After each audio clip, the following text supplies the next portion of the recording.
welcome everybody to J Morals Reacts. This is your boy J Morals, and today I end up having to go back into my whole entire video and fix a whole bunch of crap, and it was crazy because I didn't even know you guys couldn't even see the video. All right, but I'm back once again just because I am the main man, and I will go back and do something again if I have to. All right, so today's video is about Kevin McAllister and versus Chucky. If it was in if they were both in the same movie, if they had like a versus between the two, like kind of like if they had like when they had Freddy versus Jason. All right, so we're gonna do a reaction video to this video from Monumental, and like I said, I do apologize for my unprofessionalism. It's not necessarily I was unprofessional. I'm just trying to figure everything out, trying to put everything together. You feel what I'm saying? But this video is from Monumental, so go ahead and check their channel out because they do have a lot of verses of different characters that we all our 90s fans, all our 90s babies out there have had an opportunity to see as far as in the movies, horror movies, family movies, and etc. All right. So if you're new to the channel, man, go ahead and hit that subscribe button so you never miss one of my videos. All right. So without further ado, we can go ahead and hop into this thing, baby. But yeah, man, I end up starting the video, and then I turned around and seen some stuff that you couldn't even see the video. Couldn't even see the video. So I felt that was it needed to be redone, man. It wasn't to my spec. So we're doing it again, baby. We're doing it again. We're doing it again. All right. So let's go ahead and get this thing cracking.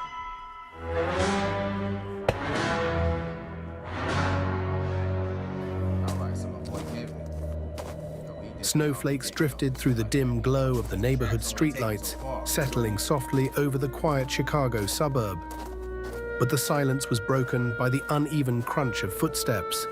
Kevin McAllister limping down the snow-packed street, clutching his side, every breath trembling from cold and pain.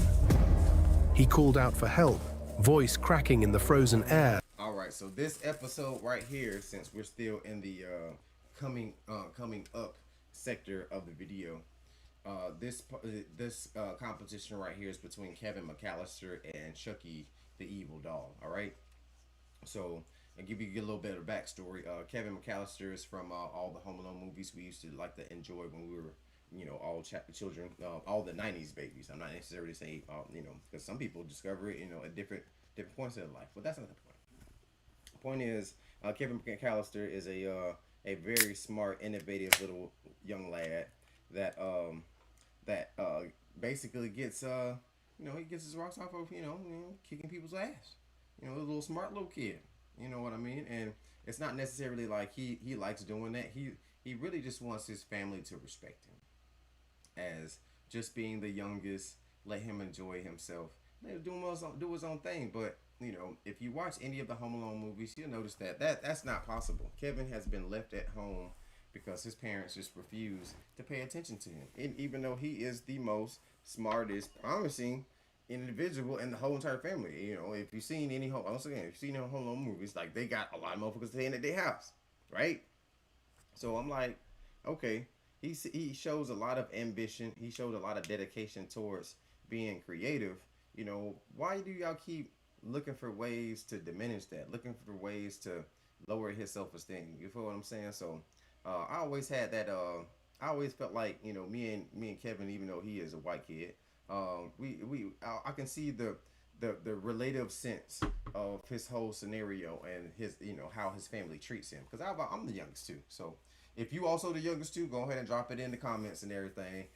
All the different experiences that you experience being the youngest that you don't feel like you would have experienced if you were the oldest. All right, so but yeah, I've always been the youngest, so I had it was just like a relative sense when it came to me and Kevin and stuff like that, and all the things that he's been through. And when it comes to being crafty and creative too, I'm pretty creative, as far as like whenever I was a kid. Now I'm just a old man, this old man taking care of kids. You feel what I'm saying? Making videos for you guys. So but he's a very crafty kid, and I feel like he should get a respect where you should give respect due. You feel what I'm saying? So we're gonna go ahead and hop into the video.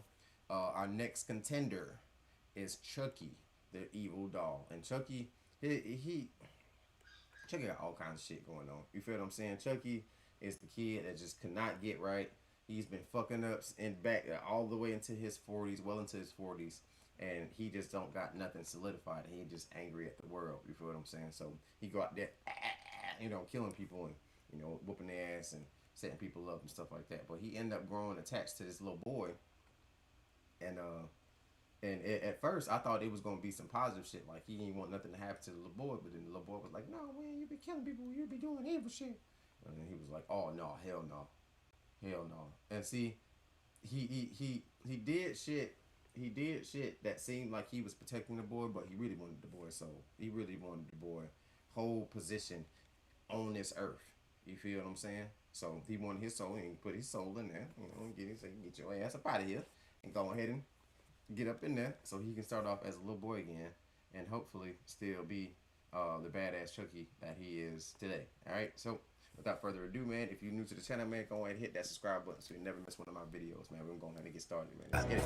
Hello? Mom? Dad? Mom? Dad? Where are you guys? But the only answer was the whisper of the wind and the faint drip of blood marking a jagged trail behind him. He staggered forward, desperate, shivering, the Christmas lights on distant porches blurring through the tears welling in his eyes. Then he heard it. Where do you think you're going, you little prick? We ain't done playing yet, kid. The fun is only getting started. Kevin froze. Slowly, he turned. Down the road, framed by the swirling snow, stood Chucky, brutalized, melted, half-scorched from the house of traps he'd just fought through, but still very much alive. And in his hand, he gripped a knife. Chucky tilted his head with a wicked smile. What's the matter? You give up? Or are you thirsty for more? Yeah, I am. It's okay. He took a step forward, then another, slow, certain, relentless. Kick him. Kick him, Kevin. Kevin turned to limp away, panic tightening his throat, but the injury in his leg buckled with every movement. He could feel Chucky closing the distance.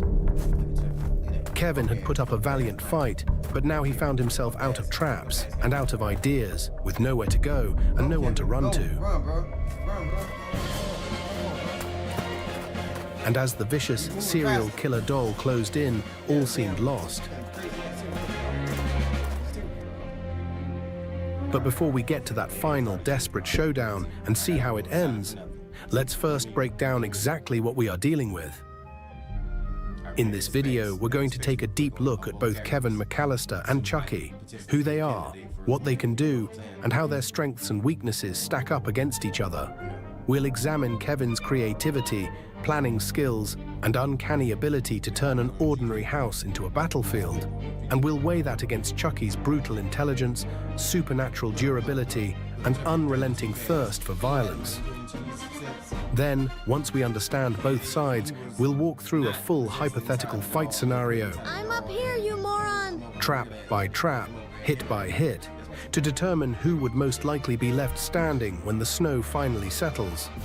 And there may even be a few fun cameos along the way.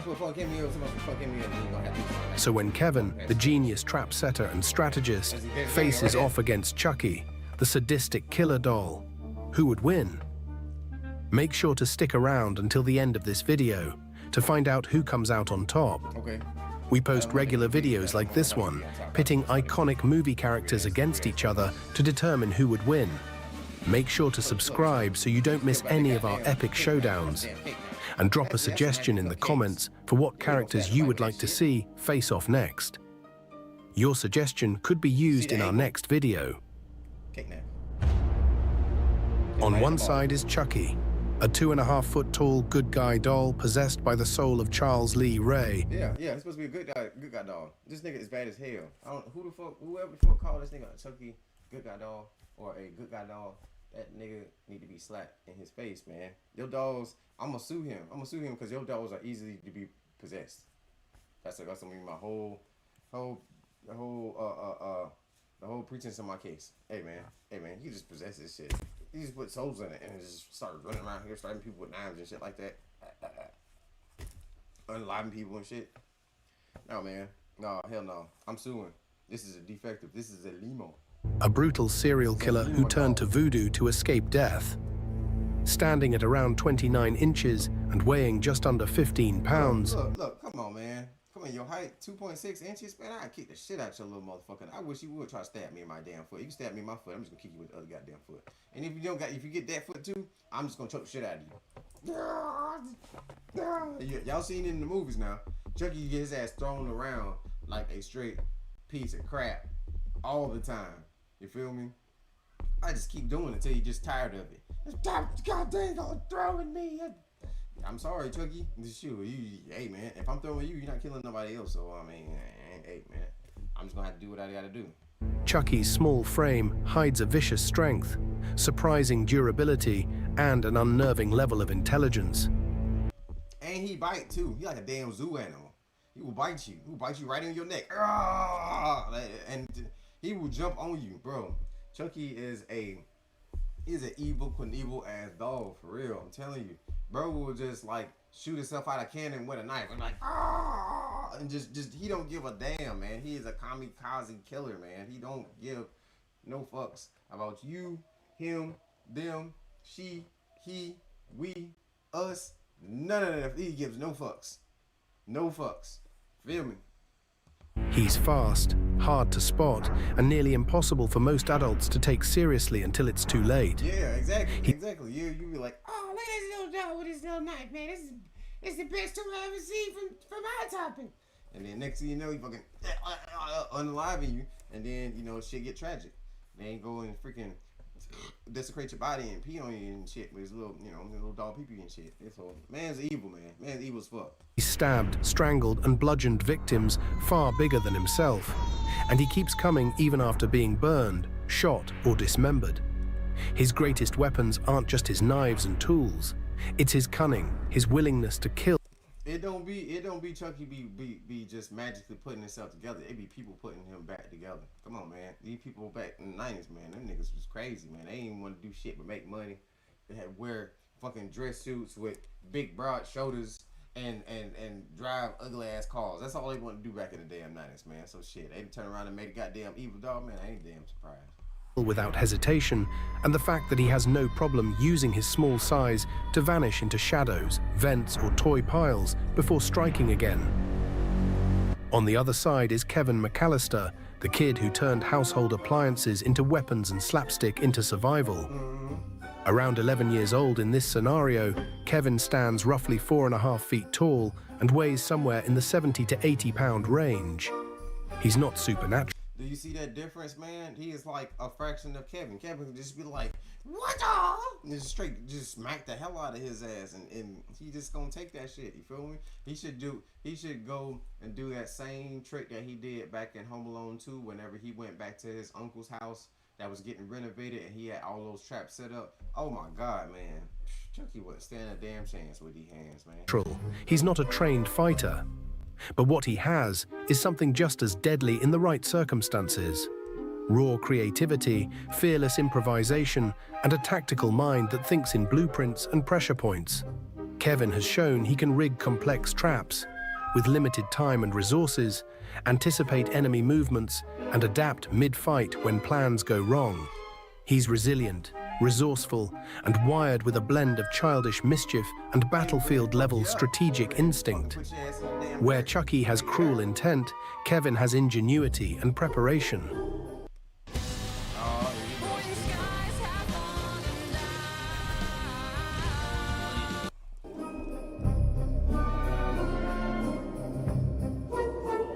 Here we go. Second time's the charm. Home alone.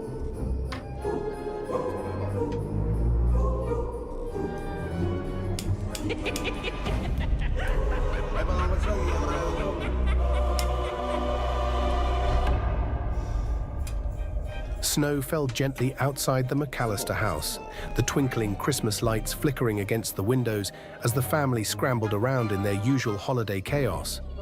It had been a year since New York, 1 full year since Kevin McAllister turned 2 career criminals into walking cartoons. But tonight in mid-December, everything felt a little different.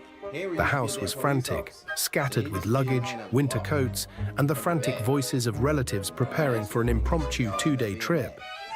Kevin sat curled up on a bed, coughing into his blanket. His eyes were puffy, cheeks flushed from fever, but he still tried to direct the holiday spirit like a tiny general. Can someone help finish decorating the tree? You have to have a tree up in December, or it's not even Christmas. He croaked, gesturing toward the half-trimmed pine standing lonely in the corner. Kate, his mother, gave a sympathetic... See, the little boy basically saying, man, hey, how the hell is that, we ain't got no Christmas tree set up and shit like that, and, we need a Christmas tree. They can't say celebrate Christmas in Florida, Charlotte. That's what he said in the second one. Like, man, Florida, that was a terrible place. Now, mind you, I love Florida, Charlotte. I love the beach. But I want to go somewhere where I can enjoy the festivities of Christmas. The snow, the presents, the whole Christmas vibe whenever Christmas is around. You feel me? So he over here trying to explain to his mom, and she just don't get it, Charlotte. She don't get it. Smile. Oh, honey, I know how important this is to you. I promise, as soon as we get back, we'll set up the tree, the lights, the whole world. That's what she said, man. No, that's what she's saying in his video. Okay, that's not what she said. Damn, she was being a little asshole. And this part right here, she was being a little asshole to Kevin. Being a little asshole to Kevin. You feel me? Like, he was like, hey, man, how you gonna have Christmas without a Christmas tree, mom? And she was like, decorate a palm tree. Decorate a palm tree, mama? Man, get the hell out of here, man. With your stank ass. Oh, man. Watch out, bro. Watch out. Look at them broad shoulders, too. Strong ass shoulders. Look at that little cut, too. That cut, don't nobody wear that shit, man. That shit not sexy. Ain't nobody trying to look at your neck stretching. Fuck you mean, man? Come on, man. Don't do my boy Kevin like that. Works, but right now you need to lie down so you can get to feeling better. Kevin's grandfather had fallen ill, and the family was heading out to cheer him up before Christmas. Most of them anyway. Kevin's dad had an early meeting the next morning, and Kevin, still dealing with a fever and a scratchy cough, would be staying home with him. With the family finally shuffling out the door, would be staying her next morning, and Kevin, still dealing with a fever and a scratchy cough, would be staying home with him. With the family finally shuffling out the door, early meeting before Christmas. Most of them anyway. Kevin's dad had an early meeting the next morning, and Kevin, still dealing with a fever and a scratchy cough, would be staying home with him. Okay, so his daddy was supposed to be there. His daddy was supposed to be there this time. Okay, all right. We making this story up in our heads, so that's what you want to have to rewind it real quick, all right? So don't get all mad at me and shit, all right? The family finally shuffling out the door, Kevin McAllister never expected trouble this Christmas. With the house quiet and a snowstorm rolling in, he opened an early gift from his grandmother, only to find a good guy doll staring back at him. A doll? Oh, yikes. Hell no. Thanks a lot, Grandma. A good guy doll? A good guy doll? Where did he even thought about getting a good guy doll? So you better stop shopping at damn JCPenney outlet, Grandma, on Sundays, buying stockings and shit. Stop doing that, because you bring it home some freaking evil shit, Grandma. Look at that good guy doll, bro. That good guy doll here is late like fuck. That motherfucker trying to slay going to the club on Friday fucking night, man. That motherfucker out here shaking that motherfucker. For real, Grandma. I can't believe that you brought this fucking damn evil doll to my house, Grandma. You understand me? I'm trying to keep PG-13. You feel what I'm saying? But goddamn, Grandma. Grandma, don't buy me no more dolls. I am a grown boy, Damien. Grown boy. Don't buy me no damn doll. He couldn't quite put his finger on it, but there was something about the toy that gave him a sense. Yeah, it gave me goddamn heebie-jeebies. Doll scary. Doll got talking about some be my friend to the end. Come on, man. When is the end? When I get hit by a car? Some shit you knew cause? Everything bad about this, everything that could be bad about a toy, it's giving that aura off their box right here. It's giving all the bad auras off their box. Kevin like, what the fuck? What the fuck, Grandma? Stop. You could have bought me some damn socks or some more damn pajamas that match my damn bed, because I got blue pajamas on and bed red. Pay attention, Grandma. Of unease. As he looked into its eyes, he couldn't help but feel a sense that there was something someone, looking back at him. He set it on the dresser next to his bed and soon was fast asleep. Look, even on the box, he can kill you with a hammer, I can kill you with blackjack, I can kill your ass with, he can kill your ass with damn anything, man. Come on now, that dog spooky as a fuck, man. Come on, I would have bought that shit. I wouldn't have bought that shit for no damn body. I'm telling you. And then, and mind you, there are some horror movie paraphernalia that I would buy. Y'all ever seen Puppet Master? We hopefully they do a Puppet Master versus. But you ever seen Puppet Master? Puppet Shit, I bought me a blade when I was like 15. Anybody know who Blade is? I bought it like 15 when I was 15 years old. Shout out. That nigga was about dead tall. I bought this shit hot top. And to be honest with you, I wish I would have kept that bitch in a box.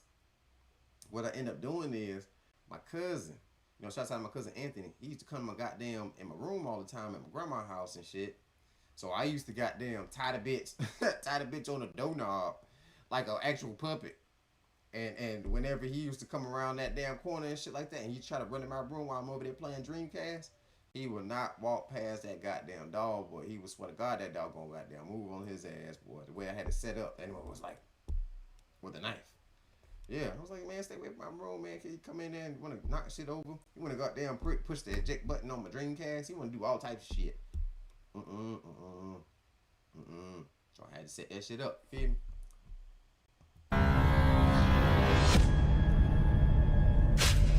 Stay pressing that eject button on my damn game. Pop right out. Game, I ain't even save it. Didn't even save it.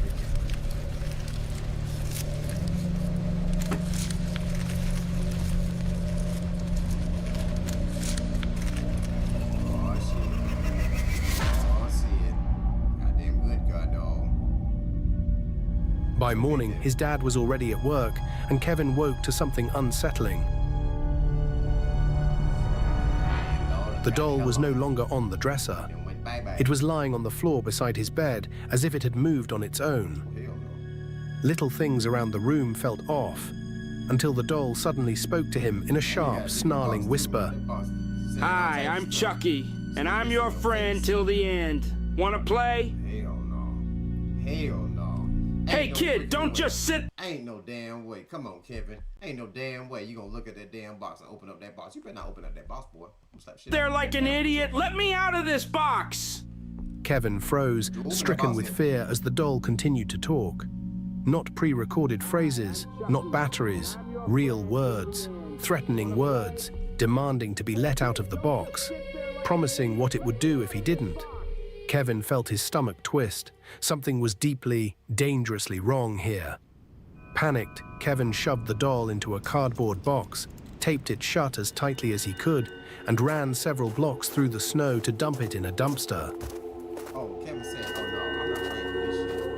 I'm gonna duck and look, duct tape is the most strongest tape you can ever use on an enemy. If you can duct tape somebody to the wall, oh no, they ain't going nowhere. You understand me? That boy said, hey bro, this little doll has been tripping the whole time it's been here. It's been giving me weird vibes. I'm just gonna throw it inside of a box. I'm gonna use duct tape, which is the most strongest tape in the world. I'm throwing it in the trash. Very good, Kevin. Very good move, Kevin. Let's go, Kevin. Kevin not playing. Hey, you little bastard! What the hell do you think you're doing? Let me out of here! From inside, the doll screamed and cursed, making promises that it would escape, come back, and one thing back in the 90s that characters it seems like the white character's weakness is staring. They always have to watch. Watch when they're supposed to be getting hell on. Supposed to be running. Getting the cops, getting everybody involved. They should be running, but the stare has always been the white character's weakness in a horror movie. They have to watch, have to look. All right, so he's fell victim to the stare. Burn his whole house down. Face of yours and feed you to some damn dogs. Let me out of here, Kevin. Kevin! run! When I get out, You should be I'll running burn right your now, house Kevin. down! I'm You gotta coming stand. back, Kevin! I'll burn it all to the ground! Okay, Kevin. Let's get it. Let's get it, Kevin. Terrified, Kevin rushed home and called his dad, Let's go, but the Kevin. snowstorm kept cutting the line. His father told him that he was snowed in at the office and to stay with the neighbors until he could get back. Big ass. But Kevin knew better. That doll wouldn't stay gone, not for long. And if Chucky was coming back for him, Kevin wasn't running. He was preparing. Because once again, Kevin McAllister was home alone.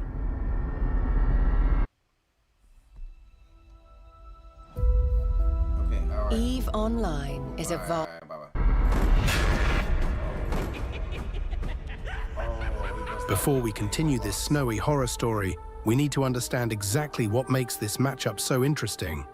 Because Kevin McAllister and Chucky could not be more different. And that contrast is what makes this fight worth exploring. Chucky, for starters, isn't just a doll. He's the soul of Charles Lee Ray, a seasoned serial killer trapped inside a small plastic body. He may be only 2.5 feet tall, but he's fast, vicious, and strong for his size. He kills without hesitation. He sneaks, hides, stalks, and uses any weapon he can get his hands on. Knives, hammers, wires, scalpels, whatever it takes, his durability borders on supernatural. Burned, stabbed, dismembered. He keeps coming, little body fueled by pure homicide. Yeah, I'm sorry. But he has weaknesses. His size limits his leverage. He underestimates children. He monologues too much. He can be baited, tricked, manipulated, and caught off guard, especially by someone who knows his presence in advance. His ego is massive, and his patience is microscopic. Now on the other side, you have Kevin, kid genius of improvised warfare. He's not physically imposing, and he's not violent by nature, but he is the single most resourceful child in movie history. His mind works in blueprints and pressure points. Give him a house, some got so many Emmys, so many Oscars. This boy just and he got a Purple Heart, man. I'm telling you, bro, this man do not freaking play, and he make it home at the end of the day. Do not disrespect Kevin. Put respect on his name. Let's go. time and an armful of ordinary household items, and he transforms the environment into a playground of catastrophic traps. He's calm under pressure, learns from his mistakes, Put a tarantula on that motherfucking face, man. I wish somebody would put a tarantula on my damn face. No, I do not wish somebody would put a tarantula on my face. But if they did, bitch, I'm gonna scream like a little bitch too. Shit, I ain't never seen. Man, them shit's hairy, spiky, and then they probably. Yeah, that's what I would do. and adjusts instantly when things go wrong. He's also extremely resilient. He takes falls, hits, burns, and keeps going. His weaknesses: he's still a child. He panics when fear overwhelms him, and he's never faced something supernatural and murderous before. Something that won't just slip, fall, scream, and leave. Chucky isn't Harry or Marv. Chucky would want him dead.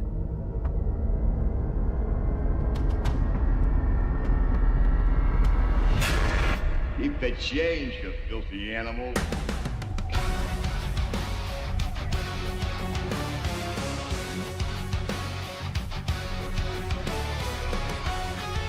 Inside the house, the snowstorm hammered the windows, but Kevin barely noticed.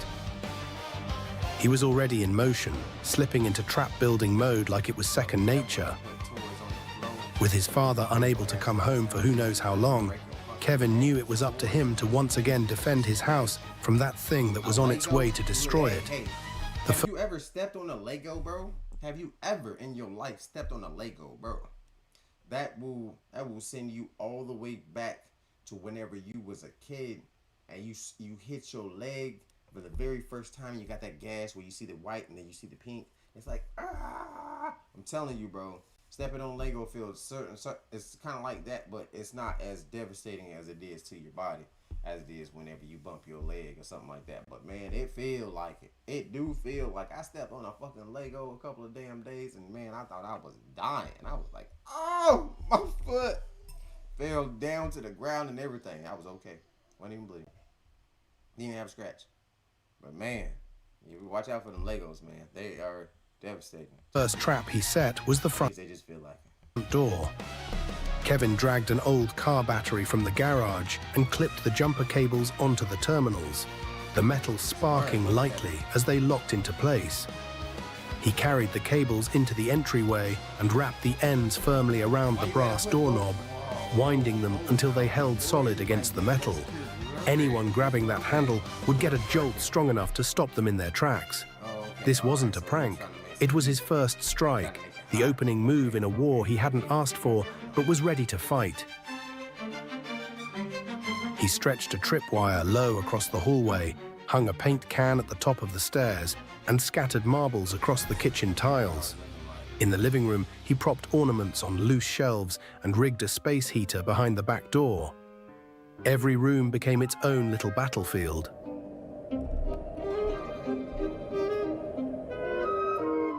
Meanwhile, Chucky had escaped the dumpster, grumbling every swear word his plastic lungs could manage. That goddamn mother stupid fucking faced all to hell, kid. He was cold, furious, and, if he were honest, just a little embarrassed about being tossed in the garbage by an 11-year-old. So when a cute, fluffy yellow cat trotted up to him with big, curious eyes, Chucky reacted with all the grace of a toddler having a meltdown. A moment later, he crossed paths with someone else prowling the neighborhood that evening.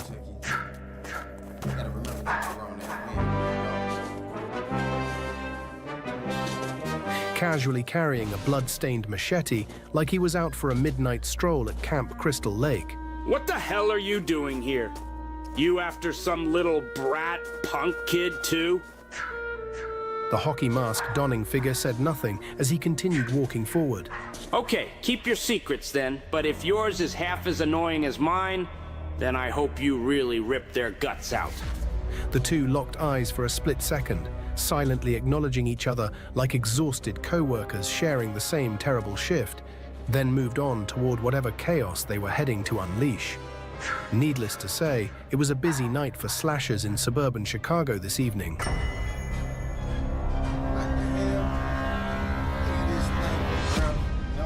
Kevin spent the day darting from room to room, setting trap after trap with the focus of someone who'd done this before. Outside, the storm thickened, swallowing the neighborhood in white. Somewhere out there, dragging itself through the snow with pure, furious determination, Chucky was making his way back. Kevin didn't know how the doll escaped the box, only that he was coming, and fast. The Borg found new ground to assimilate. Recruit Data Skingraft and Zephram Cochrane. Get the...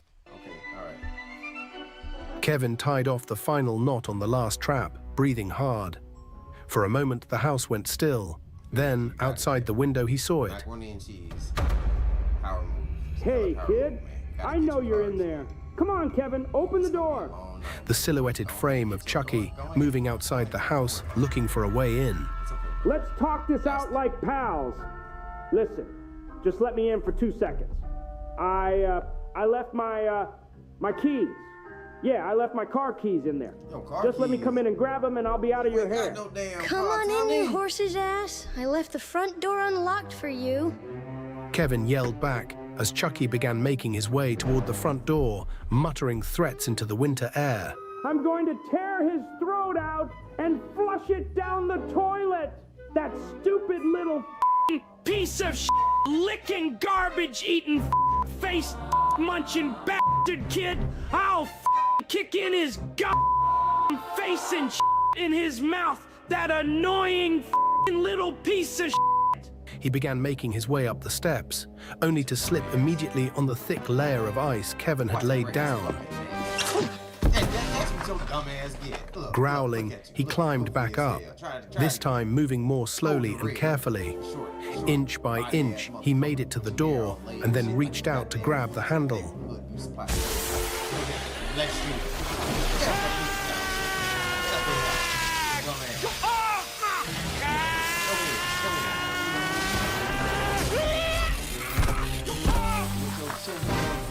Those looking ass. Get your ass up, Chucky. Stop fucking playing on me, money, man. Take your bitch ass home. Fine.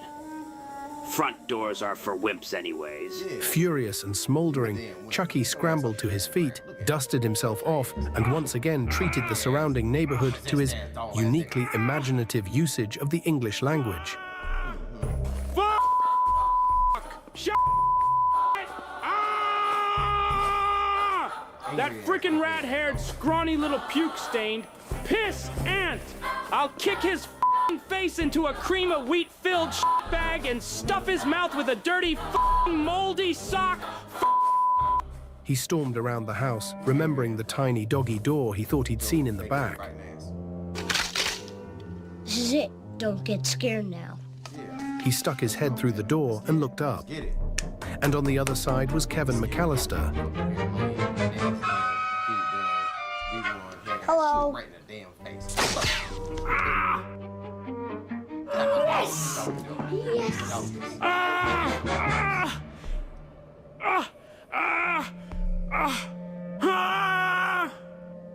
God, I hate that kid so much. What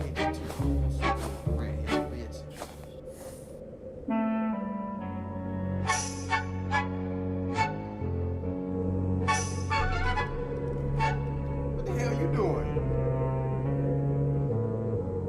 Get your ass back to your house. What are you looking at, you white-faced moron? Yeah, I'm having a bit of a tough time with this kid. So what? I seem to remember you getting owned by some babysitting teenage girl with a coat hanger. So do a little self-reflection before you start judging other people, okay? Enraged beyond measure now, he decided there was no more playing around. Dirty, bruised, aching all over his body, and looking like... What really fucked up he said about a coat hanger, man. For real, man. That's some deep, dark shit that Michael Myers got to deal with. You feel me? Don't talk about the coat hanger, man. a complete idiot. He tried to devise a new method to get into the house, deciding that since Go get his ass fucked up. the home seemed inaccessible from the first floor, perhaps he should try the second. He scaled the siding of the house like a rabid squirrel, slowly climbing up the guttering onto the roof, attempting to reach an open window on the second floor.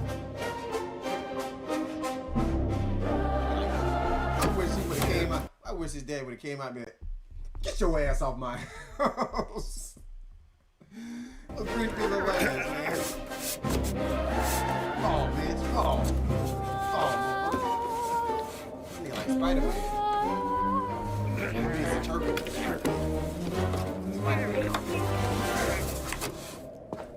Feeling he had finally achieved his goal of entering the house, a bit of his self-esteem slipped back in as he climbed in through the window. Let's see how you like me now, you stupid little runt. I gotta be a stupid little runt. As he entered the window, darkness swallowed him, as Kevin had removed every bulb from the room. Chucky hair fucked up right now. Chucky pissed off. I know he pissed off. He came out here with that, and then he over here. Look at this shit right here. Do you see this? Do you see this travesty of a goddamn, just a straight tragedy of a fucking haircut right now? That nigga dirty. Like hella dirty. He think he finna get revenge, but Kevin finna go win, man. Kevin my boy, shawty. That's my boy, man. I fucked with him the long way, shawty. Me and Kevin goddamn, shit, we was out there goddamn smoking them blunts at this damn dispensary slash farm that we went and chilled out at and shit like that. And man, we was out there just chilling near the plants and shit. And he was like, bro, you think my daddy gonna leave me at home this Christmas? I was like, shit, man, I don't even know, bro. You feel me? He might. But shit, hey man, blame mama too, cause daddy work, mama don't. You feel me? So shit, goddamn, I say blame mama. You feel me? So goddamn, I think this year, man, Kevin might goddamn, he might swing on one of their ass, but I'm trying to pull up after I goddamn open my presents for my family. So I'm trying to pull up and make sure everything good. You feel what I'm saying? Make sure he not turned up on their ass. You feel me? He took a step and froze. What the hell? His shoes weren't lifting. They were glued to the floor. He yanked hard. One shoe tore off, then the other. His bare plastic feet hit the ground. He screamed as he stepped straight onto a floor covered in glass ornaments, each one exploding under his weight.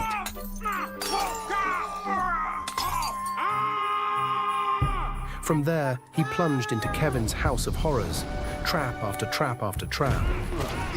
Swinging objects, falling tools, surprise hits, tripwires, slaps, smashes, burns. Every trick Kevin... You got like a premonition. You got a premonition death, nigga. A fucking drawer from Resident Evil Requiem that dropped on you that absolutely had nothing on it, but it's still fucking heavy, nigga. Bro, get your ass out of here, bro. Then you gonna turn around and drink the water that's labeled water. It's not water, nigga. Kevin had ever perfected, and every new one he'd invented. Bleach! Bleach! Boy, he put a Donald Trump on your ass. Hey, you talking about, man? Bleach! Boy, you finna be doodling everywhere. With every trap he stumbled into, his rage grew. The stove, shouting. The stove? You walk right into the stove. Yeah, that part. What was gonna be in the stove that you wanted? What? Some goddamn chicken, some turkey? This is not Thanksgiving, my nigga. We do not do that shit around here, dog. This is not Thanksgiving. And everybody, and also too, and I ain't trying to make this a political or historical video or anything like that, because you know we over here reacting to the goddamn Chucky and goddamn Cannibal Cows. You feel what I'm saying? But goddamn, stop celebrating Thanksgiving, y'all. Stop celebrating Thanksgiving, man. If you love your boy, man, I'm Native American, y'all. Stop celebrating Thanksgiving, man. That shit hurt. Shit hurt, man. I'm gonna say that shit. Shit hurt. It's disrespectful. Disrespectful to my people. Feel what I'm saying? Let's get it. All the while, Chucky's use of profanity was reaching new levels as he uttered every curse. I be having a lot of motherfuckers that try to say that I'm black. Nigga, I ain't black. I just sound black because I'm from the city. But nigga, no, I'm Native American. Okay, ass motherfuckers. Stupid ass. Combination known to mankind. He was even inventing new ones between screams. Damn not twinching, farcocker, suck-face, shipping, big hole! He wasn't just cussing, he was freestyling vulgarities like a deranged lunatic. It was hard to tell why he did this. Perhaps he was just impossibly furious. That nigga sound just like Dave Chappelle, y'all. Look, Kevin,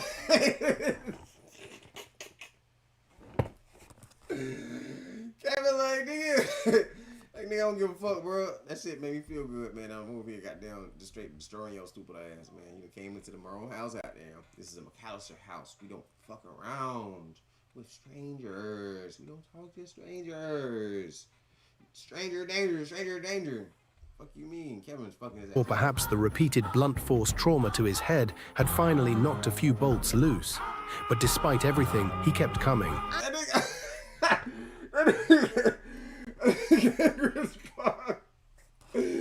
That nigga mad at the bitch, boy. Bro, come on, man. Calm down, G. Calm down, bro. I ain't never seen no man mouth open up that wide because you angry, bro. Just chill out, bro. Just chill, bro.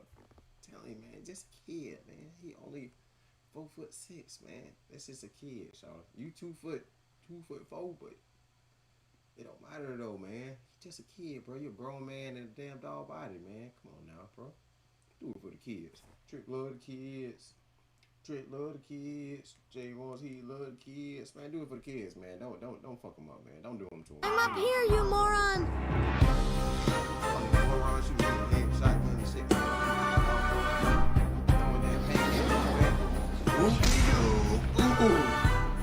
Ooh. Then he gonna try to turn a light on, bro. You don't need to see no light. You are like 6 foot. I mean, 2'2". Nigga, you are super short. None of these lights are going to even fucking matter, bro. Just go ahead and get the job done, man.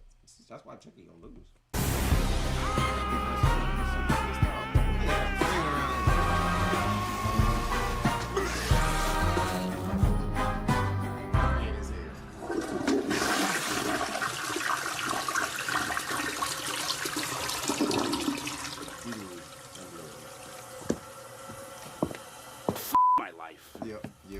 Yeah, I'm sorry, Chuck. I'm so sorry. Hi, my name is Tami, and I would like to give you a few reasons why you should consider... I don't need it. I'm married. No, Chucky picked up a knife from the kitchen floor and continued to pursue Kevin through the house. And then, at the end of the hallway, he finally caught his break. Kevin stumbled. Just for a second. Kevin, no, ain't no way. But that was all the time Chucky needed. Chucky leapt, slashed, and tore a deep line across Kevin's leg. Kevin cried out and collapsed, but managed one desperate kick to knock Chucky through the doorway of the basement, sending him tumbling down the steps. Kevin picked himself up and limped toward the front door. For the first time that night, Kevin McAllister was afraid. His last trap had been set, and now he was all out of tricks. Let's get it. Let's get it, Kevin. He dragged himself outside, heart pounding, and stumbled into the snowy street. I got faith in you, my boy. Behind him, he could hear Chucky pushing through the exterior basement door in pursuit. Run. Run, Kevin. Kevin!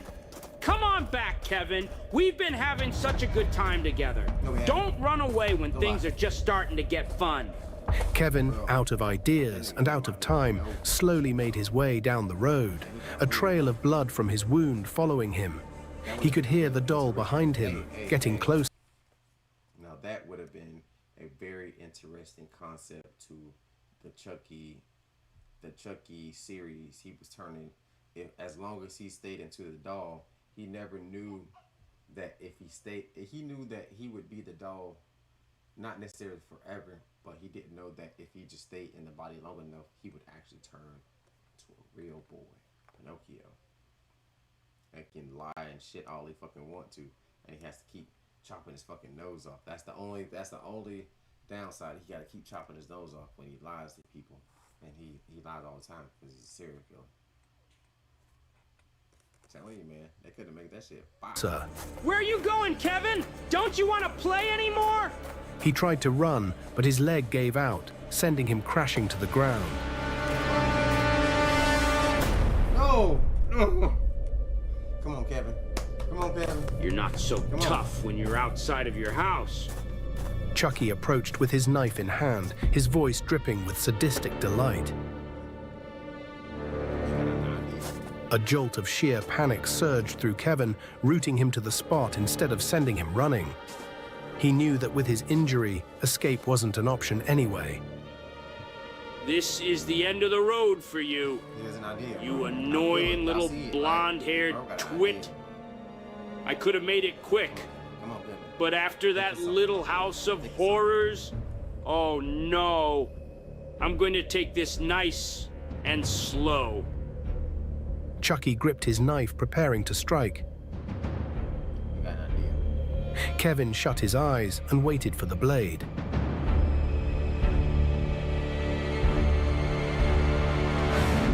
Oh!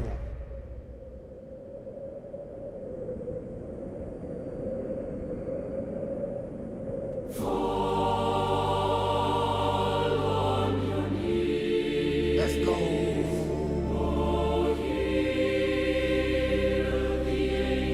The metallic crack of a snow shovel split through the night air. Chucky was knocked to the ground with a thud. And standing over him, shovel hoisted like a battle axe, was Old Man Marley. Hello, Kevin. Are you okay? Let's get you up. Marley helped Kevin stand back to his feet, and the two began walking side by side down the snowy road.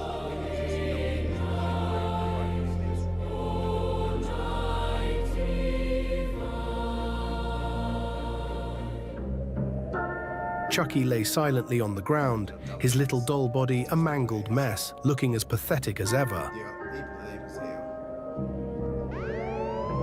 Cold, bruised, embarrassed, and still looking like a complete idiot, he had been defeated.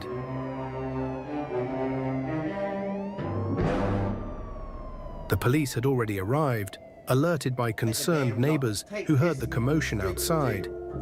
Hey, do any of you guys have some aspirin? And so, for now at least, his attempted reign of terror was over.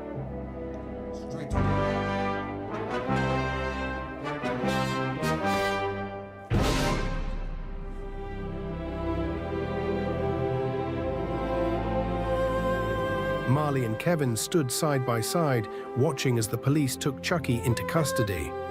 Then, together, they continued down the road toward home, where Kevin knew safety waited for him, and where Christmas could finally feel like Christmas again.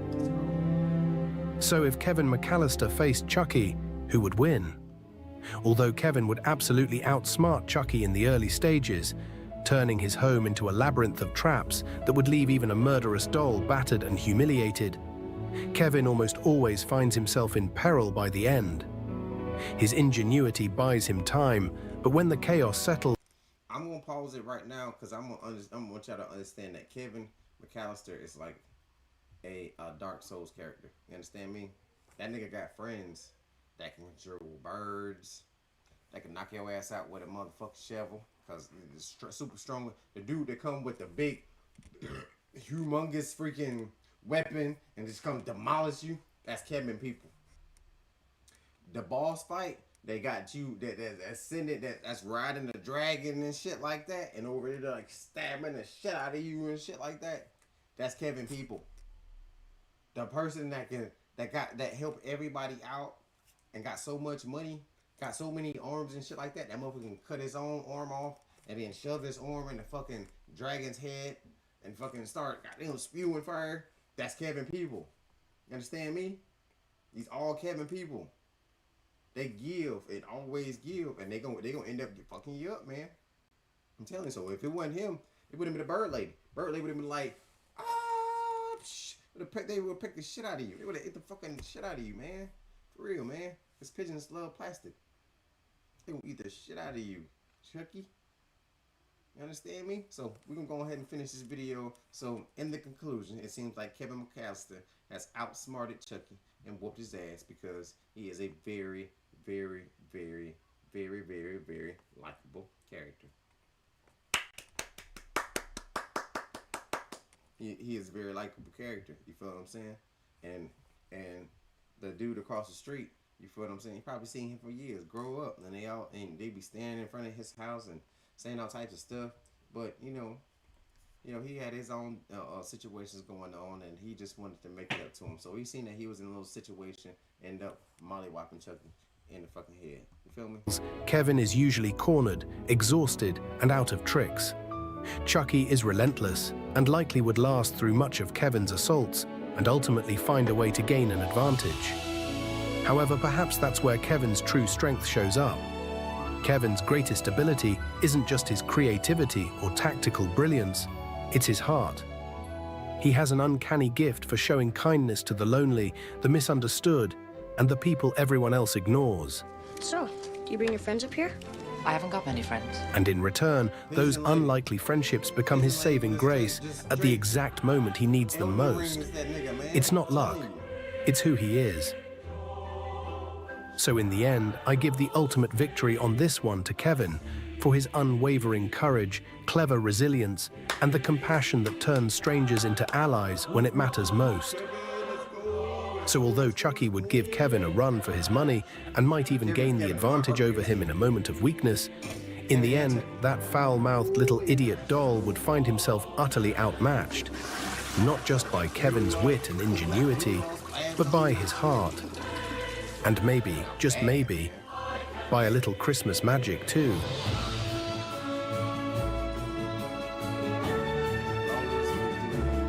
But Kevin's story doesn't end here.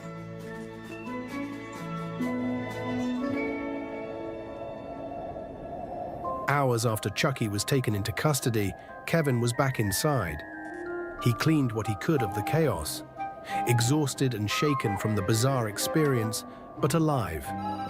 And then the phone rang. Kevin smiled with relief as he rushed to pick up the phone, thinking that his dad had finally gotten a call through. But it wasn't his father.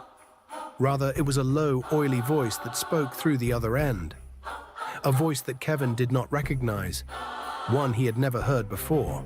The sound of it immediately made him feel uneasy. He didn't know why at first. He just had this deep sense that the person he was talking to was dangerous. And when Kevin said hello, they simply replied by saying, "Hello, Kevin. Say, can I ask you a question? What's your favorite scary movie?"